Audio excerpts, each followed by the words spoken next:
ನೋಡಿ, D K Shivakumar ಅವರ ಮಾತಿಗೂ ಕೃತಿಗೂ ಬಹಳಷ್ಟು ವ್ಯತ್ಯಾಸ ಮೇಲ್ನೋಟಕ್ಕೆ ಕಾಣಿಸ್ತಾ ಇದೆ. ಅವ್ರು ಏನ್ ಹೇಳ್ತಾರೆ, ಕಾಂಗ್ರೆಸ್ ಆಫೀಸ್ ಅಂದ್ರೆ ನನಗೆ ದೇವಸ್ಥಾನ ಇದ್ದ ಹಾಗೆ ಅಂತ ಹೇಳಿಕೆ ಕೊಡ್ತಾರೆ. ರಾತ್ರಿ ನೋಡಿದ್ರೆ ಹೋಗಿ ಅಮಿತ್ ಶಾ ಅವ್ರ ಜೊತೆ ವೇದಿಕೆಯನ್ನು ಹಂಚ್ಕೊಳ್ತಾರೆ. ಇವರು ಯಾವ ಅಮಿತ್ ಶಾ ತನ್ನನ್ನ ಜೈಲಿಗೆ ಕಳಿಸಿದ್ರು ಅಂತ ಆಪಾದನೆ ಮಾಡ್ತಾರೋ ಆ ಅಮಿತ್ ಶಾ ಅವರ ಎದುರುಗಡೆ ಕೈ ಮುಗಿದು ನಿಂತು ನಗ್ನಗ್ತಾ ಸ್ವಾಗತವನ್ನ ಕೊಡ್ತಾರೆ, ಅವ್ರ ಜೊತೆ ವೇದಿಕೆ ಹಂಚ್ಕೊಳ್ತಾರೆ. ಇದನ್ನ ಯಾರು ಕಲ್ಪನೆ ಮಾಡ್ಲಿಕ್ಕೆ ಸಾಧ್ಯ ಇರಲಿಲ್ಲ. ಅದಕ್ಕೆ ಹೇಳಿದೆ ನಾನು, ಮಾತಿಗೂ ಕೃತಿಗೂ ನೇರವಾಗಿ ವ್ಯತ್ಯಾಸ ಕಾಣಿಸ್ತಾ ಇದೆ. ಬಹಳಷ್ಟು ಜನ ಕೇಳ್ತಿರೋದೇ, ಹಾಗಾದ್ರೆ ಏನ್ ಮಾಡ್ತಾರೆ ಡಿ ಕೆ ಶಿವಕುಮಾರ್?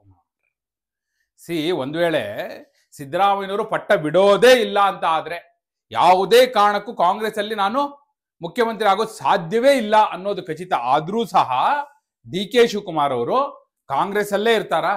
ಈಗ ಹೇಳ್ತಾ ಇದಾರಲ್ಲ 2028ಕ್ಕೆ ನನ್ನದೇ ನಾಯಕತ್ವ ಅಂತ ಹೇಳಿ. 28ರವರೆಗೂ ಕಾಯ್ತಾರ?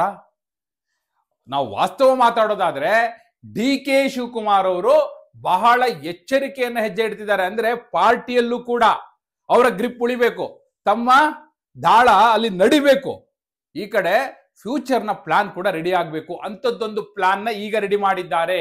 ಯಾವುದು ಆ ಪ್ಲಾನ್? ಏನ್ ಮಾಡ್ತಾರೆ ಡಿ ಕೆ ಶಿವಕುಮಾರ್? ಅದೇ ವಿವರವನ್ನ ಕೊಡೋ ಸಲುವಾಗಿ ನಾನು ಬಂದಿದ್ದೇನೆ. ಆತ್ಮೀಯರೇ, ವಾರ್ತೆ ವಿಶೇಷ ಕಾರ್ಯಕ್ರಮಕ್ಕೆ ಸ್ವಾಗತ. ನಾನು ವೀರೇಂದ್ರ ಉಪ್ಪುಂದ. ನೋಡಿ, ಸಹಜವಾಗಿ ಡಿ ಕೆ ಶಿವಕುಮಾರ್ ಅವ್ರ ನಡೆ ಸಾಕಷ್ಟು ಗೊಂದಲಕ್ಕೆ ಆಸ್ಪದವನ್ನ ಕೊಡ್ತಾ ಇದೆ. ಅವ್ರು ಹೇಳ್ತಿರೋದೇನು ಇಲ್ಲ, ಈಗ ಬಹಳಷ್ಟು ಸುದ್ದಿ ಬರ್ತಾ ಇದೆ, ನಾನು on the way towards BJP ಅಂತ ಎಲ್ಲ. ಆದ್ರೆ ನನಗೆ ಎಐಸಿಸಿ ಕಚೇರಿ ಅಂದ್ರೆ ದೇವಸ್ಥಾನ ಇದ್ದ ಹಾಗೆ. ಸ್ವತಃ ಸೋನಿಯಾ ಗಾಂಧಿ ಅವರೇ ಯುಗಾದಿ ಹಬ್ಬ ಆಚರಿಸ್ತಾ ಇದ್ದಿದ್ದನ್ನ ನಾನು ನೋಡಿದ್ದೀನಿ. By Born I M Hindu, ಹಾಗೆ ನಾವು ಸಾಯೋದು ಕೂಡ ಹಿಂದೂ ಆಗಿಯೇ ಸಾಯೋದು ಅಂತ ಹೇಳ್ತಾರೆ. ಹೀಗೆ ಹೇಳುವಂತ ಡಿ ಕೆ ಶಿವಕುಮಾರ್ ಅವರು ಸೋಷಿಯಲ್ ಮೀಡಿಯಾ ಮೂಲಕ ಅವ್ರು ಕೊಡ್ತಾ ಇರುವಂತ ಮೆಸೇಜ್ಗಳು ಏನೇನು ನೀವು ನೋಡ್ತಾ ಬನ್ನಿ. ಹಾಗೆ ಅಮಿತ್ ಶಾ ಅವ್ರ ಜೊತೆ ವೇದಿಕೆ ಹಂಚಿಕೊಳ್ಳೋದು, ಅದು ಕೂಡ ಯಾರು ಆಯೋಜಿಸಿದ ಕಾರ್ಯಕ್ರಮ? ಸ್ವತಃ ಸದ್ಗುರು ಜಗ್ಗಿ ವಾಸುದೇವ್. ಯಾವ ಜಗ್ಗಿ ವಾಸುದೇವ್ ಅವರು ರಾಹುಲ್ ಗಾಂಧಿ ಅವ್ರು ಯಾರು ಅಂತ ನನಗೆ ಗೊತ್ತಿಲ್ಲ. ಅವರಿಗೆ ಯಾವ ಗುರಿ ಇದೆ? ಎಲ್ರಿಗೂ ಒಂದೊಂದು ಗುರಿ ಇರುತ್ತಪ್ಪ. ಒಂದು ಗುರಿಯನ್ನು ಇಟ್ಕೊಂಡು ಹೋಗ್ತಿರ್ತಾರೆ. ಇಂಥದಕ್ಕೋಸ್ಕರ ಇವರು ಇದ್ದಾರೆ, ನರೇಂದ್ರ ಮೋದಿ ಅವರು ಅಭಿವೃದ್ಧಿಗೋಸ್ಕರ ಇದ್ದಾರೆ ಅಂತ ಹೇಳಿ ಜಗ್ಗಿ ವಾಸುದೇವ್ ಅವರು ಹೇಳಿದ್ದು. ಆದ್ರೆ ರಾಹುಲ್ ಗಾಂಧಿ ಅವರು ಯಾವ ಕಾರಣಕ್ಕಾಗಿ? ಒಂದು ಉದ್ದೇಶ ಅಂತ ಇರ್ಬೇಕಲ್ಲ.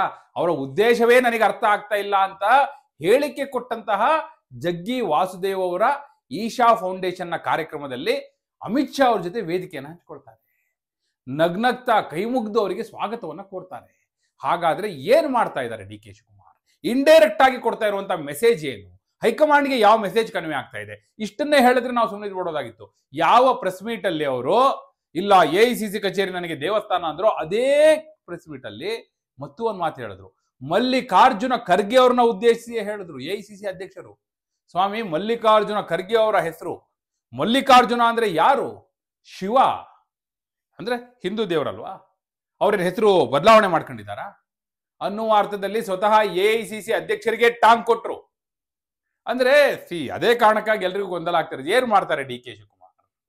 ಕಟ್ಟರ್ ಕಾಂಗ್ರೆಸ್ ಆಗಿರೋರು ಏನ್ ಹೇಳ್ತಾರೆ, ಯಾವ ಕಾರಣಕ್ಕೂ ಅವ್ರು ಕಾಂಗ್ರೆಸ್ ಬಿಡಲ್ಲ ಅಂತಾರೆ. ಇಲ್ಲ ಅವ್ರು ಬಿಜೆಪಿಗೆ ಬರಲಿ ಅಂತ ಮನ್ಸಲ್ಲಿರೋರು ಏನಂತಾರೆ, ಇಲ್ಲ ಅವ್ರು ಸಿಎಂ ಆಗದೆ ಹೋದ್ರೆ ಇನ್ನೇನ್ ಮಾಡ್ತಾರೆ, ಬಿಜೆಪಿ ಹೋಗ್ಬಿಡ್ತಾರೆ ಅಂತಾರೆ. ಡಿ ಕೆ ಶಿವಕುಮಾರ್ ಅವರು ಅಸಲಿಗೆ ಏನ್ ಮಾಡ್ತಾರೆ ಅಂದ್ರೆ, ನೋಡಿ ಇದರಲ್ಲಿ ಯಾವ ಡೌಟು ಬೇಡ. ನೋಡಿ, ಒಂದು ಬೇಸಿಕಲಿ ನೀವು ತಿಳ್ಕೊಂಬಿಡಿ. ನೋಡಿ, ರಾಜಕಾರಣಿಗಳಿದಾರಲ್ಲ, ಅವ್ರದ್ದು ಏನಿದ್ರು ಕೂಡ ಅನುಕೂಲ ಸಿಂಧು ರಾಜಕಾರಣ. ಅದು ಯಾರೇ ಆಗಿರ್ಲಿ, ಅವರು ಇವರು ಅಂತಲ್ಲ. ಬರೀ ಡಿ ಕೆ ಶಿವಕುಮಾರ್ ಅಲ್ಲ, ಬರೀ ಸಿದ್ದರಾಮಯ್ಯ ಅಲ್ಲ, ಬರೀ ಯಡಿಯೂರಪ್ಪ ಅಲ್ಲ, ಬರೀ ಯತ್ನಾಳ್ ಅಲ್ಲ, ಬರೀ ವಿಜಯೇಂದ್ರ ಅಲ್ಲ, ಬರೀ ಕುಮಾರಸ್ವಾಮಿ ಅಲ್ಲ, ಬರೀ ದೇವೇಗೌಡ ಅಲ್ಲ. ಯು ಟೇಕ್ ಎನಿ ಪೊಲಿಟಿಷಿಯನ್, ಅವ್ರು ರಾಜಕಾರಣಕ್ಕೆ ಬಂದಿರೋದೇ ಅವ್ರ ಅನುಕೂಲಕ್ಕೋಸ್ಕರ. ಬರೀ ಸಮಾಜ ಸೇವೆ, ಬರೀ ಜನಸೇವೆ ಅನ್ನೋದಾದ್ರೆ ಇಷ್ಟು ಗುಡ್ಡೆ ಹಾಕತಾರೆ. 1 ಕೋಟಿನ 2 ಕೋಟಿನ 10 ಕೋಟಿನ 100 ಕೋಟಿ 1000 ಕೋಟಿ ಲಕ್ಷಾಂತರ ಕೋಟಿ ದುಡ್ಡು ಮಾಡಿರೋರು ಇದಾರಲ್ಲ, ಯಾಕೆ ಮಾಡಿ ಇಟ್ಕೋತಾರೆ? ಸುಮ್ಮನೆ ಮಾಡಿ ಇಟ್ಕೋತಾರ? ಯಾರೋ ಒಂದು ಜೋಕ್ ಹೇಳ್ತಿದ್ರು, ನಿಮ್ಗೆ ಹೇಳ್ತೀನಿ ಕೇಳಿ. ಒಬ್ಬ ಪೊಲಿಟಿಷಿಯನ್ನು ನಾನು ಎಲ್ಲ ನೋಡಿದ್ದು. ಒಬ್ಬ ಪೊಲಿಟಿಷಿಯನ್ನು ಒಂದಾಗಲೇ ರಿಟೈರ್ಮೆಂಟ್ ಏಜ್ ಮೀರಿ ಅದಾದ್ಮೇಲೆ 3 ಎಲೆಕ್ಷನ್ ಸ್ಪರ್ಧೆ ಮಾಡಿದ್ದ. ಸರಿ, ಇನ್ನು ಸಾಕು ಅಂತೇಳಿ ಕೆಲವರೆಲ್ಲ ಅಭಿಪ್ರಾಯ ವ್ಯಕ್ತಪಡಿಸ್ತಾ ಇದ್ರು. ಆಗ ಅವನು ಇಷ್ಟಕ್ಕೆ ಸಾಕ ನಂಗೆ ಪಾಲಿಟಿಕ್ಸು, ಹಾಗಾದ್ರೆ ಎಷ್ಟಿದೆ ನನ್ನ ಬ್ಯಾಂಕ್ ಬ್ಯಾಲೆನ್ಸ್ ನೋಡ್ಬೇಕಲ್ಲ ಅಂತಲೇ ಆಡಿಟ್ರಿಗೆ ಫೋನ್ ಮಾಡಿದ್ರಂತೆ. ಆಡಿಟ್ರಿಗೆ ಕೇಳಿದ್ರಂತೆ, ಸ್ವಾಮಿ ಏನು ಈಗ ನನ್ನ ಬ್ಯಾಂಕ್ ಬ್ಯಾಲೆನ್ಸ್ ಎಲ್ಲ ಹೇಗಿದೆ, ಇಲ್ಲಿಗೆ ನಾನು ಈ ಬಾರಿ ಎಲೆಕ್ಷನ್ಗೆ ಟಿಕೆಟ್ ಕೇಳೋದು ಬೇಡ ಅಂತ ಅನ್ಕೋತಾ ಇದ್ದೀನಿ, ಟಿಕೆಟ್ ತಗೊಳ್ದೆ ಎಲೆಕ್ಷನ್ ಇಲ್ಲದೆ ಹೋದ್ರೆ ಹೆಂಗೆ ಮ್ಯಾನೇಜ್ ಆಗುತ್ತಾ ಅಂತೇಳಿ ಫೋನ್ ಮಾಡಿ ಕೇಳಿದ್ರಂತೆ.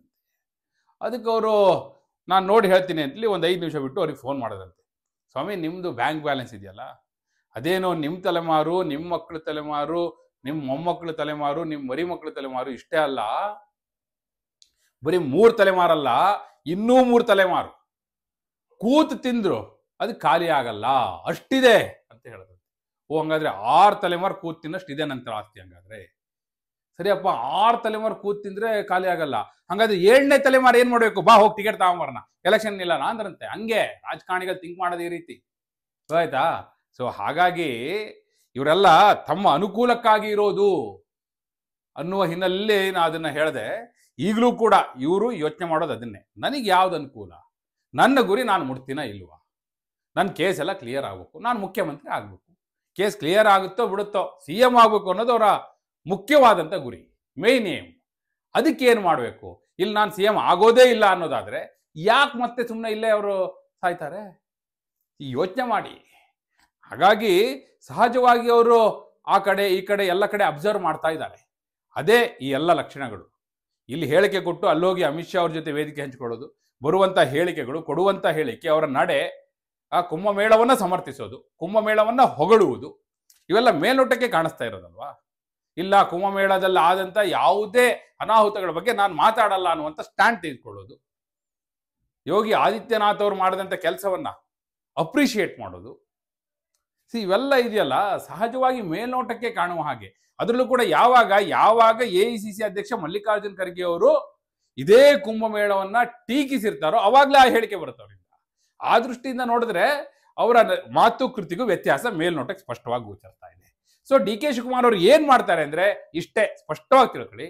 ಅವ್ರು ಕಾದ್ ನೋಡ್ತಾರೆ ನವೆಂಬರ್ 20ರವರೆಗೂ, ಈ ವರ್ಷ ನವೆಂಬರ್ 20 ಅದು ಅವ್ರು ಹಾಕೊಂಡಿರುವಂತ ಡೆಡ್ ಲೈನ್. 2.5 ವರ್ಷ ಆಗುತ್ತೆ ಸಿದ್ದರಾಮಯ್ಯನವರು ಮುಖ್ಯಮಂತ್ರಿ ಆಗಿ, ಅಲ್ಲಿಯವರೆಗೂ ಕಾದ್ ನೋಡ್ತಾರೆ. ಅದಾದ ನಂತರ ಬಹುಶಃ ಅವರು ಒಂದು ತೀರ್ಮಾನವನ್ನ ಮಾಡ್ತಾರೆ. ಅದು ಯಾವ ತೀರ್ಮಾನ ಬೇಕಾದ್ರೂ ಆಗುವುದು. ಅವರಿಗೆ ತಾನು CM ಆಗೋದು ಕನ್ಫರ್ಮ್ ಆಗಬೇಕು. ಅದು ಇಲ್ಲೋ ಅಲ್ಲೋ ಎಲ್ಲೋ ಗೊತ್ತಿಲ್ಲ, ತಾನು CM ಆಗಬೇಕು ಅನ್ನೋದು ಗುರಿ. ಆ ಗುರಿಯನ್ನು ಮುಟ್ಲಿಕ್ಕೆ ಯಾವ ಹೆಜ್ಜೆಯನ್ನು ಬೇಕಾದ್ರೂ ಇಡ್ತೀನಿ ಅನ್ನುವ ಮೆಸೇಜ್ನ ಈ ಮೂಲಕ DK ಶಿವಕುಮಾರ್ ಕೊಡ್ತಾ ಇದ್ದಾರೆ. ಇದು ಕಾಂಗ್ರೆಸ್ ಹೈಕಮಾಂಡ್ಗೂ ಒಂದು ಮೆಸೇಜು, BJP ಹೈಕಮಾಂಡ್ಗೂ ಒಂದು ಮೆಸೇಜು. ಅಷ್ಟೇ ಅಲ್ಲ, ತಾವು ಮುಂದೆ ಯಾವ ಹೆಜ್ಜೆಯನ್ನು ಬೇಕಾದ್ರೂ ಇಡಬಹುದು, ತಾನು CM ಆಗಬೇಕು ಅಂತ ಯಾರು ಬಯಸ್ತಾ ಇದ್ದಾರೋ ಅವ್ರಿಗೆ ಎಲ್ರಿಗೂ ಒಂದು ಮೆಸೇಜ್ ಕೊಡ್ತಾ ಇದ್ದಾರೆ DK ಶಿವಕುಮಾರ್. ಹಾಗೆ ತಮ್ಮ ಫ್ಯೂಚರ್ನ ತಾವು ಯಾವ ರೀತಿ ರೆಡಿ ಮಾಡ್ಕೋಬೇಕು ಅದನ್ನು ಮಾಡ್ಕೊತಾ ಇದ್ದಾರೆ ಅನ್ನೋದು ಮೇಲ್ನೋಟಕ್ಕೆ ಸ್ಪಷ್ಟವಾಗಿ ಗೋಚರಿಸ್ತಾ ಇದೆ. ಇಷ್ಟೇ. ಇದು ಬಿಟ್ಟು ಇವತ್ತೇ ರಾತ್ರಿ ನಾಳೆ ರಾತ್ರಿ ಅವರೇ ಹೇಳಿದ್ರಲ್ಲ, position can be changed over A night ಅಂತ ಹೇಳಿ. ಹಂಗೆ ರಾತ್ರಿ ಇವತ್ತು ರಾತ್ರಿ ನಾಳೆ ರಾತ್ರಿನೇ ಆಗಲ್ಲ. ಯಾವತ್ತಾಗುತ್ತೋ ಅದು ಒಂದು ರಾತ್ರಿಯಲ್ಲೇ ಆಗೋದು.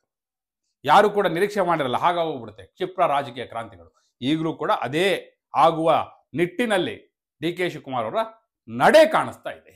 ನಿಮ್ಮ ಪ್ರಕಾರ ನೀವೇನು ಅಭಿಪ್ರಾಯ ಕೊಡ್ತೀರಿ? ನನ್ನ ಪ್ರಕಾರ ಅನುಕೂಲ ಸಿದ್ದು ರಾಜಕಾರಣ. ಅವ್ರು CM ಎಲ್ಲ ಆಗ್ಬೇಕು, ಅಲ್ಲಿ ಆಗ್ತಾರೆ, ಇಲ್ಲಾದ್ರೆ ಇಲ್ಲಿ, ಅಲ್ಲಾದ್ರೆ ಅಲ್ಲಿ, ಎಲ್ಲಾದ್ರೂ ಸರಿ CM ಆಗ್ಬೇಕು ಅನ್ನೋದು ಅವ್ರ ಗುರಿ. ಅದಕ್ಕೋಸ್ಕರ ಏನ್ ಮಾಡ್ಲಿಕ್ಕೂ ಅವ್ರು ರೆಡಿ ಇದ್ದಾರೆ. ಸೊ ನಿಮ್ಮ ಪ್ರಕಾರ ಏನು, ನೀವೇನಂತ ಭಾವಿಸ್ತೀರಿ? DK ಶಿವಕುಮಾರ್ ಕಾಂಗ್ರೆಸ್ ಅಲ್ಲೇ CM ಆಗ್ಬೋದು ಅಥವಾ BJP ಹೋಗೋದು ಅನಿವಾರ್ಯ ಆಗ್ಬೋದಾ? ಏನಾಗಬಹುದು? ನಿಮ್ಮ ಅಭಿಪ್ರಾಯವನ್ನ ಕಮೆಂಟ್ ಮೂಲಕ ತಿಳಿಸಿ. ಹಾಗೆ ನೀವಿನ್ನು ವಾರ್ತೆ ಚಾನಲ್ನ ಸಬ್ಸ್ಕ್ರೈಬ್ ಮಾಡಿಲ್ಲ ಅಂದ್ರೆ ಈಗಲೇ ಸಬ್ಸ್ಕ್ರೈಬ್ ಮಾಡಿ. ಧನ್ಯವಾದ.